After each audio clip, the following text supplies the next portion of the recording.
It's Hello, everyone. Good evening. It's MANstream Media. We're here to give you the news or the issues from a male-friendly perspective. And tonight we're going to give you a male-friendly perspective on something that's a little bit off the beaten track that we usually do. We're going to talk about men and food.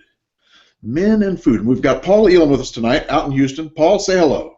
Hello, and I love cheeseburgers. And we got Tom Golden from Washington, D.C. or thereabouts. And the two of us are going to talk about food tonight. Food and men. You know, it's a tricky one for men because I can remember when I was in junior high school, middle school, the girls took home ec and the guys took shop. You know, we never really got taught how to cook. And we never really got taught about food and how to make it and how to deal with it and how to cook it, you know? It's like they didn't even think about that. And I'm sure there's lots of guys out there today who have really never gotten much information on food and what you do with it. You know, all of the divorce and separation that's going on and all the previous dependence on women, and it's just, it's a hairball, you know, for men. What do you think, Paul? Well, I think you're right, and I think it's really a hairball for everybody because when you talk about, you're right. Men don't get information on how to mostly, unless they're farmers, they don't get information on how to produce food. They don't know how a lot of them to make homemade stuff at home. And of course, I'll get hate mail for that. I know there's a lot of great male cooks out there, and I'll say it, and I'll get hate mail for this one too. I noticed that most all of the great chefs are men, and I don't think it's discrimination, folks. I think it's talent. Um, but what the biggest part of the problem right now, I think, for men, if we talk about it from a health perspective, is that we live in a culture, and this affects women too, where we've been lied to about food, about nutrition, about what is nutritious, what's good for you, what's bad for you, what's being done to the food supply. And yes, we're going to pull out our little tinfoil hats and wear them, but of course, they're not going to fit us very well because I don't think we're going to be saying anything here that's untrue. But my first area of concern is that the sugar industry capitalized on the demonization of fat in a way and got a pass on health standards. Now we have products, the majority of which have some amount of sugar in them, and almost all packaged foods. People are eating about 100 times more sugar than they ever have in human history. Diabetes is going through the ceiling, heart disease, things like that. The eating related disorders are numerous. Most common one is one that most people or some people have not heard of. It's just a metabolic disorder, which at some point in your body, through hyperinsulinism and getting too many insulin spikes and having too much weight, all culminate into the first stages of leading toward diabetes, heart disease, things like that. That's where you're at with the metabolic syndrome. So how did we get there? How did we get from a society that ate reasonably well, for the most part, to a society that is literally poisoning themselves with food? And so maybe some thoughts from on that from you, Tom, that's sort of where I wanted to start, was at an understanding that we got a lot to unlearn about food. Yes. Even the people that think they know how to cook, Yes. many of them have a lot to learn differently. I sure have a lot to learn. I want to start out by saying that I'm no expert on food, and everything I've learned has been by the seat of my pants. And I'm speaking as myself tonight and not as some sort of expert on things, but I think we do have some information that's fascinating. And in some ways, you know, the whole food thing reminds me of the men's stuff, you know, because there's the wool's been pulled over everybody's eyes. Just like people simply do not see that men are victims of domestic violence and 80% of the suicides and et cetera, et cetera. We also don't see what's going on with the dietary stuff. It's just people are completely blind to it. We've been fed a story that everyone kind of buys, and most of us have bit into it.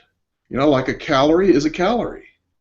That's just that's one of the things that I think is basically not true.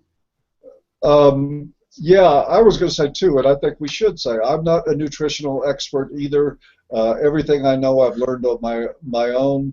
But I will say this, that the crap information, the lies, and the toxic information that I am in the process of unlearning about food now was what I got from the experts. So Yeah.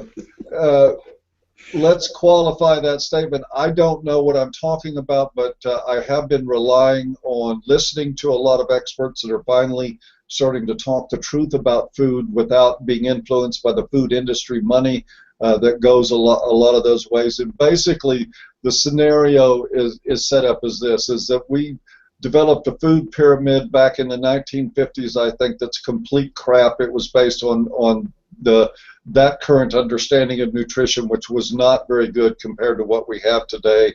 It encouraged a lot of carbohydrate intake and led to tons of enriched products. The thing is, and in the meantime, fat, cholesterol, things like that were being demonized as being what was bad for you. And it turns out that pretty much the opposite is true, that fats are not only flavorful, the reason they're flavorful is we're drawn to them, our biochemistry is drawn to them, and so we latch on to them. That is something our bodies naturally crave, is fat. We have to have it. But what's happened while people have demonized fat is that they have also demonized sugar, but not near to the same degree, and sugar is a much, much more pervasive problem than too much fat. Huge. It's massive. Tom and I were talking before we started here, and he pointed out from one video, and we'll get it in the low bar later because there is a video that you really should see related to food. That the concentration of diabetics, there was really in the southeast United States, there is what amounts to a diabetes belt. Is there not, Tom? Yes, that's what the video said. It's fascinating.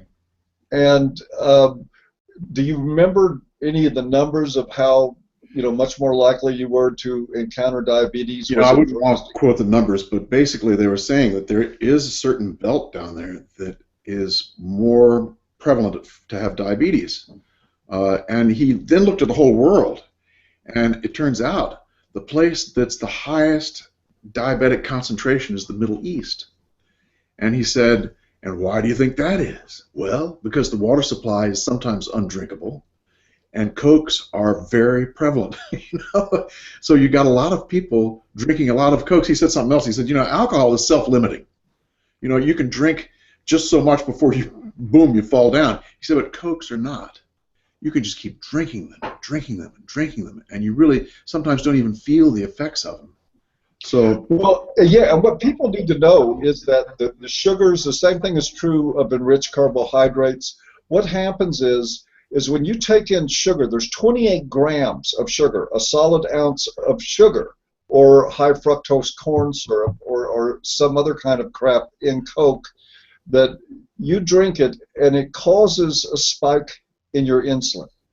And it goes up and it goes down and it crashes and it leaves you with craving. That's how people get addicted to all manner of drugs in the world. And sugar is and should be considered a drug because it's addictive. And so people go over and over again with that. And in those areas, of course, the diabetes shoots up.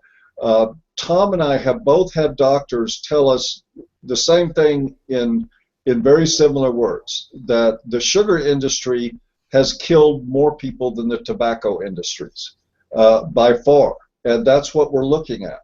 Yeah. So part of what we wanted to discuss tonight was to challenge people who think that low fat is necessarily healthy.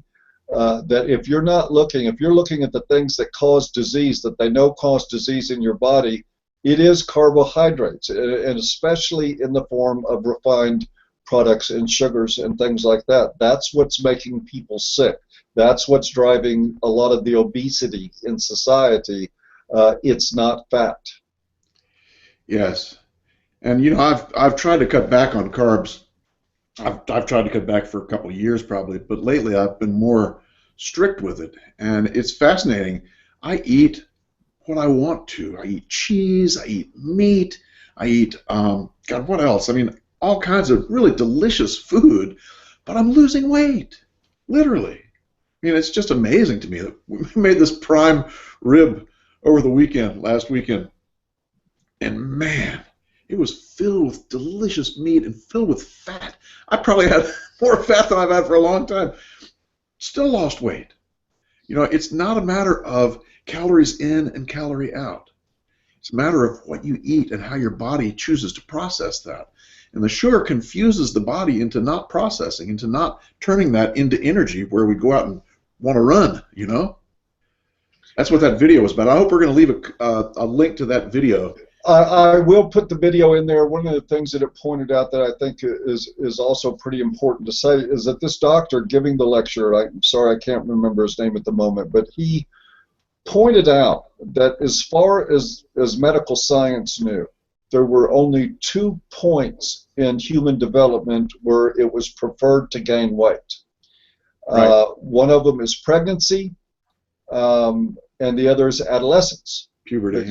The amount of growing that's going on. Now, during those times, there's an increase of what? Insulin. Yes. That comes up. And it encourages more eating, and it encourages more caloric intake so that individuals will gain weight, and that's a part of the healthy human existence.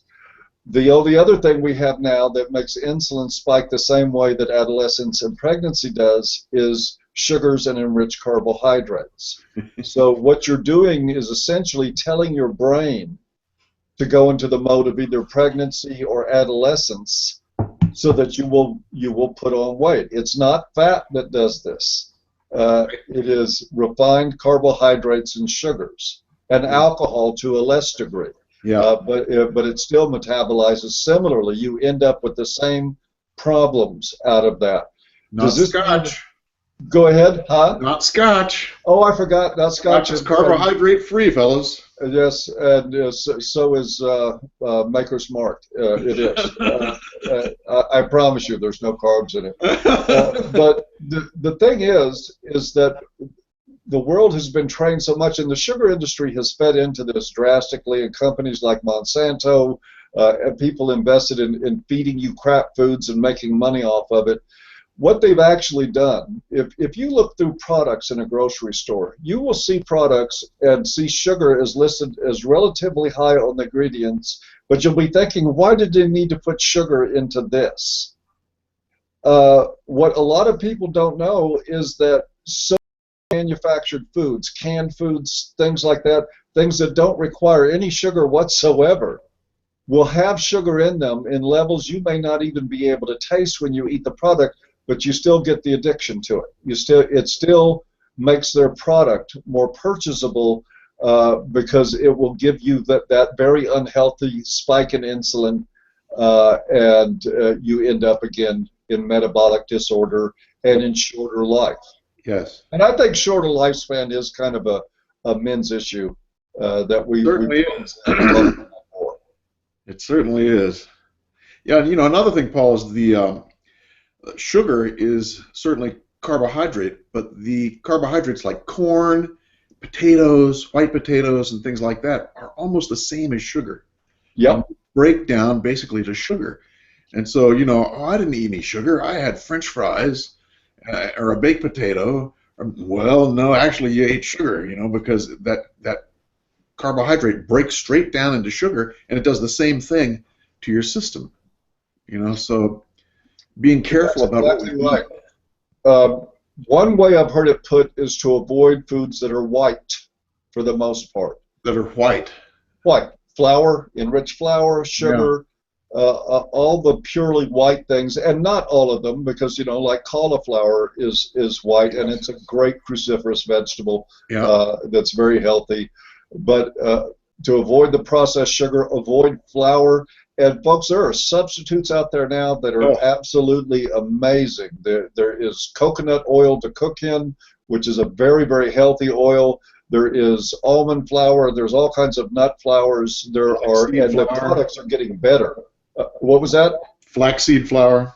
Yes, flaxseed flour. There's a lot of these things, and you can use coconut oil, and you can have fried, crispy foods that are 10 times healthier Oh, now than anything you're going to get out of the regular preparation, and you don't get that insulin spike. And that is, I keep saying that, but you know, Tom, isn't that kind of a big deal? The insulin spikes, that physiologically is what starts the process of eroding the heart, everything else. chocolate cake in a mug thing in the liver Oh, also. It's a great little recipe. It's made out of almond flour, flaxseed flour, a half or is it white egg white, I think. no, it's a whole egg. It's a whole egg, and Yeah, then you stir it up, and you put the cup into the microwave for 1 minute, and it comes out this little muffin. It's so cool, and it's that's highly low chocolate. carb. Yeah, and it's low carb. There is, again, I mean, information age is good in a lot of ways. There's Oh a man, ton of really tasty food out there, but the trick is really, I mean, again, to each his own, but I would say the trick is really get away from sugar, get away from starchy foods, white foods like potatoes. A sweet potato is a much more complex carbohydrate, and the difference is the simple carbohydrates that you have, like in potatoes, they break down very easily and they create a spike in insulin. Complex carbohydrates, like you find in sweet potatoes, one, takes more energy to break down the carbohydrates. You actually burn more energy digesting it than you do a white potato, and it does not cause any of the hyperinsulinism associated with white potatoes. Same thing, stay away from white rice, enriched rice. It's a staple everywhere, especially, and as much as I love Chinese food, um, I'd stay away from it. Some people say brown rice is better. There's a lot of literature coming out now that says it's not, and that whole grains are not so much better for you than people have been led to believe. really? Yes. Again, that's all I'll comment. I would encourage people to use Google Yeah. and Google critique of whole grains, because there's a whole new line of thought about food and eating that traces our problems back to when we became an agrarian culture and started growing wheat. Yeah. That was the beginning of the end in terms of the Paleolithic diet that people have been used to for all the thousands of years before that. But you know, to each his own. I still eat a little bit of whole grain stuff, but I dropped 18 pounds. I'm happy to say, and the funny thing is that I feel twice as good, twice as energetic as I did before, because sugar has crashes. Carbohydrates have, you get carb crashes where you just sink after you've had a big plate of pasta or something like that. I've done it a million times. But eating really, like doing up a big juicy steak Oh. with like a blue cheese butter compound on it, uh, I can live with that. And believe it or not, that's where the thinking has to change. That's actually a healthy meal. Yes. Yes. Actually, a very decent, healthy meal. Get some veggies with it, and you're golden. And you don't have to worry near as much about early heart disease. And this is stuff. People will be demanding links and stuff like that. And over the next day or two, I'll try to dig up the studies and everything else. I've quoted some of them on the site. Part of the reason we're doing this conversation, by the way, is that I had really had the hope and ambition of doing some sort of food column on ABFM. I don't have time to do it. And so I thought we'd integrate some more of this occasional talk about our nutrition and our food. And to go past that, I guess the second part of this is that I think sometimes men don't understand how easy it is for them to learn to prepare really just awesome meals, restaurant quality stuff. If you take some time to learn how to do it for a lot less money than you're going to have to spend in a restaurant. And maybe as we continue this later on in the future, we can talk a little bit more about that sometime. Who knows? Let's see. You guys speak up in the comments and see if you want to sit down and go to MANstream and listen to Paul and Tom exchange recipes. That's a surprise. Well, maybe, Paul, now that I'm thinking about this, maybe there's some guy out there that would like to write the food column.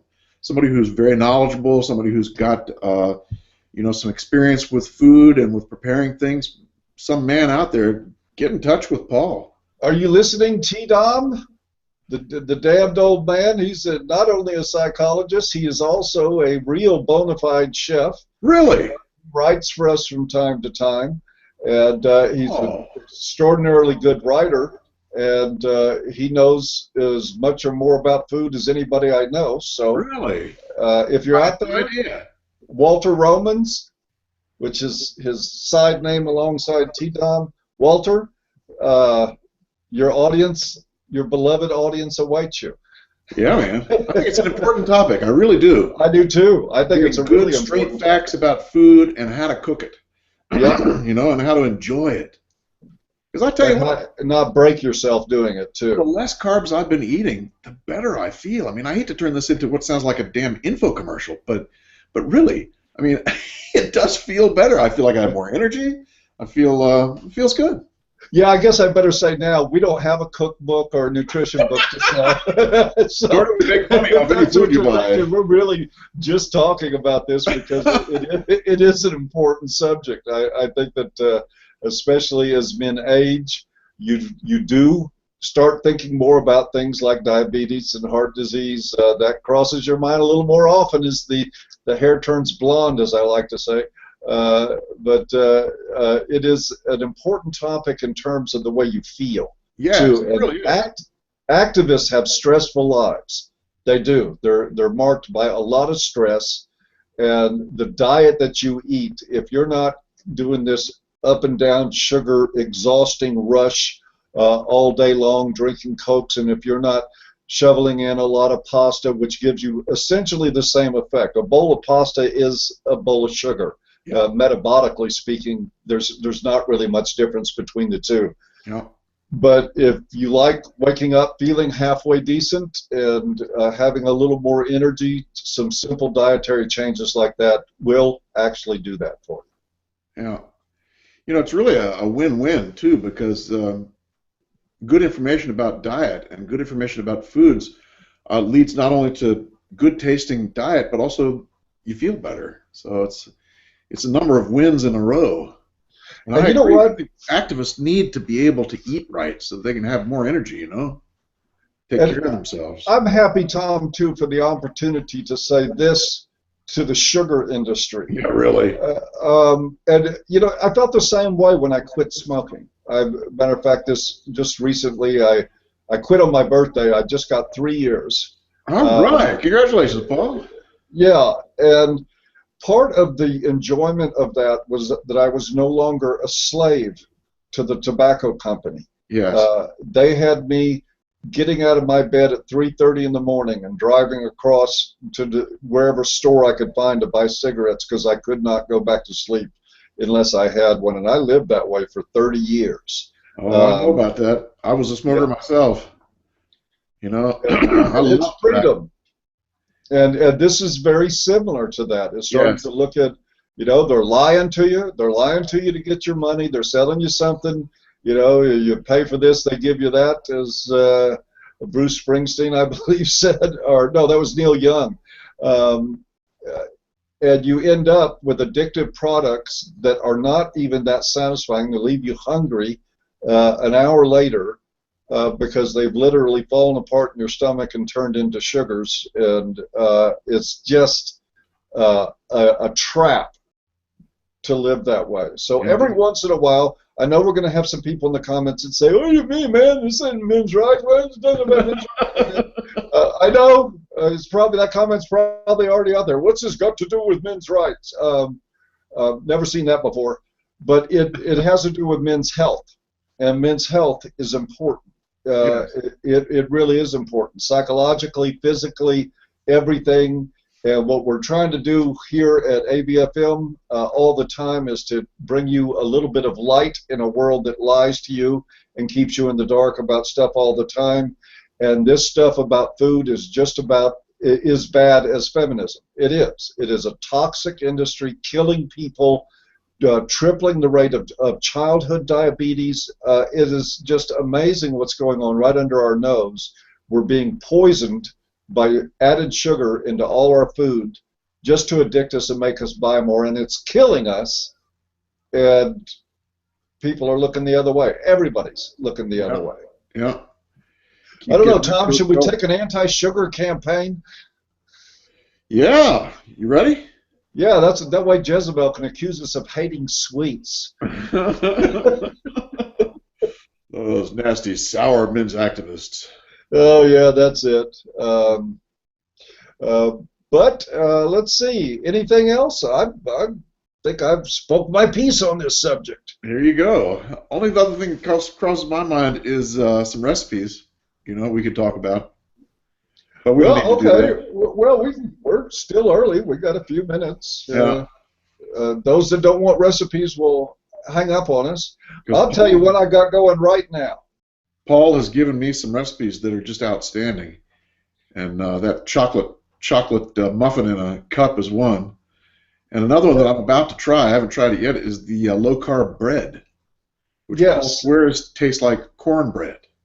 And it does. Do not lie. It won't taste exactly like cornbread, but it'll give you that bread consistency. Yeah. And it is very reminiscent of cornbread.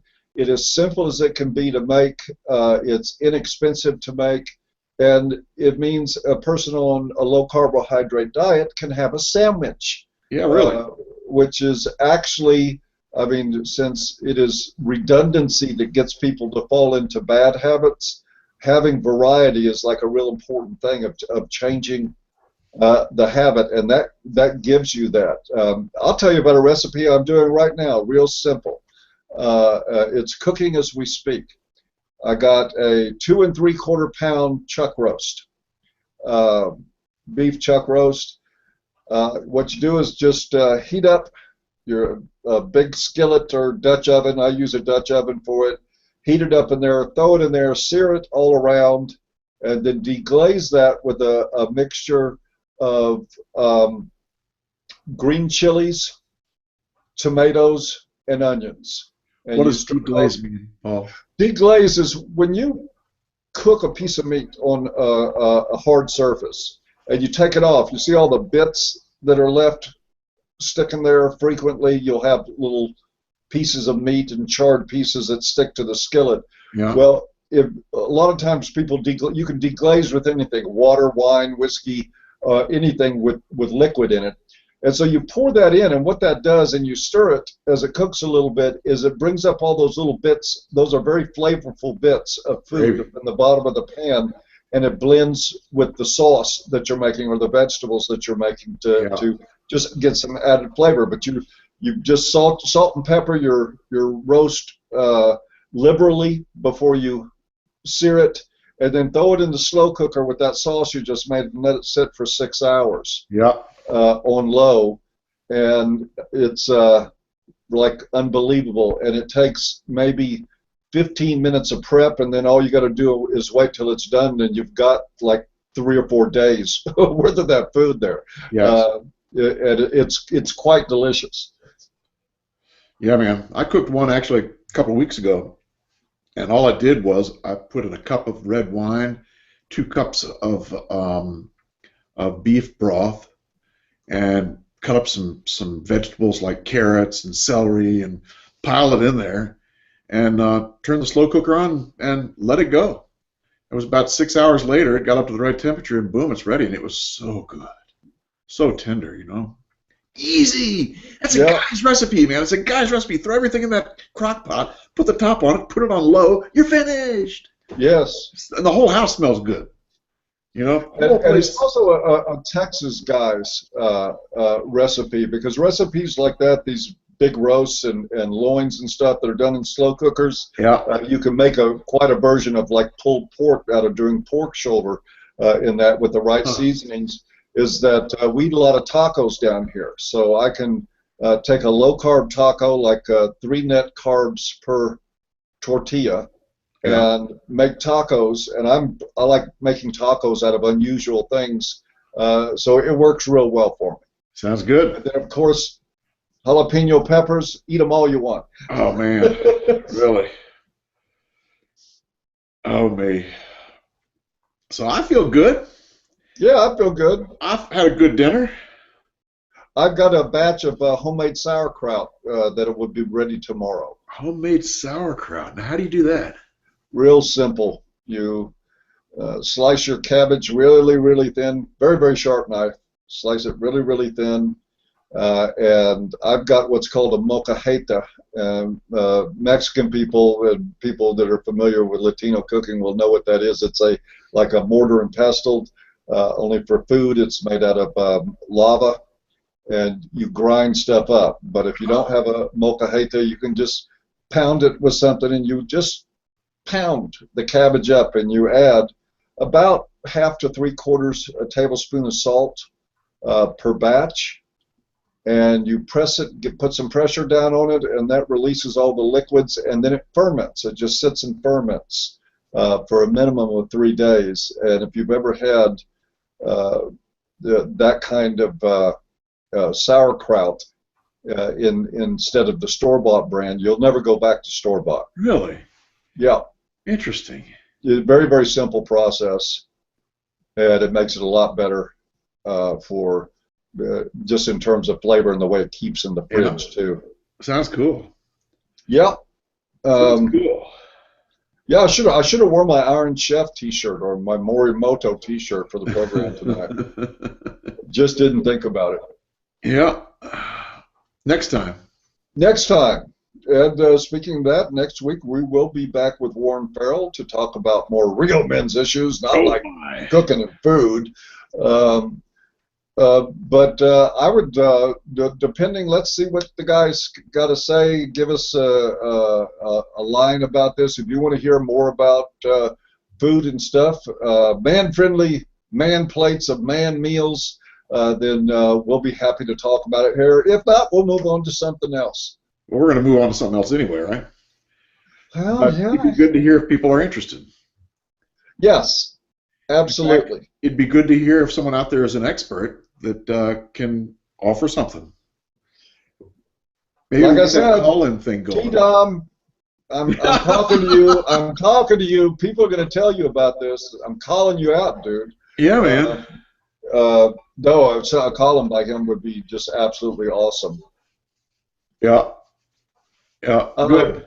Let's talk about, before we close, since we got a few minutes. Let's talk about the conference a little bit, if you don't mind. Yeah. As some of you who may have been in jail in North Korea for the past few months may not know, we are having our second, that's number 2, of conferences that we're not supposed to have. The International Conference on Men's Issues this year in Houston, the last 3 days of October. We have quite an event getting planned here. We learned a great deal from last year, and I mean we're moving it a step up. The quality of the venue is up. The speakers, as usual, will be really good speakers, and we have stage production values for doing this conference unlike anything seen in the men's movement before. No, we're going to have a really good time. We have had to shuffle some things around. We're going to be making an announcement soon about all the speakers. But while we had made plans in one direction, we juggled things around, and I'm just going to take this opportunity to make it public that the man I'm speaking with right now, Mr. Tom Golden, is going to MC the conference for us. Don't worry, folks. Dr. T will still be there. She will still be there speaking, and we all know what happens when that happens. So we only had so many slots to get people involved. We basically there's some people you can't leave out. Tom Golden is one of them. So instead of just putting up with him for 30 minutes, you're going to put up with him all day, every day for 2 days. Uh-oh. So, yeah, that could be trouble. Uh-oh. but we'll see. I think Tom will make a great MC. Again, tickets are going on sale April the 2nd, and you will find that process is a lot more sophisticated and high-tech, special digital stuff for this year that we did not have last year. I will make a personal guarantee, and that is we're going to have fun, period. And I will do my part in making sure that happens. Yep. I'm smiling as I say that because we're going to have fun. I can just tell you right now, we're going to have fun. I'm excited because this conference they think that they were so offended at the last conference. Oh, boy. Wait till they see the topics we're going to speak about on this one. Yeah, buddy. Bring it on. Anything yet. We're going to get raw. And you've got to say something about the food for this conference. What's that? Appropriate. We've talked about food tonight, so you got to talk about the food for the conference. Yes, there will be. We'll have all the details up soon, but there's going to be all kinds of festivities, dinners, lunches, everything else available to you, so that we can make this whole thing a 2.5-day party that can just keep going the whole time. But we'll get more of that to you. And yes, we're going to be bringing you Diets Be Damned. I can't invite all my friends to come to Texas without feeding them barbecue and Mexican food. You bet. So that's an essential. There will be other options. Nah. I think there's a Jack in the Box down the street. No, I'm just kidding. But we will have some good food, and we will have something for everybody. Because there are people with dietary restrictions.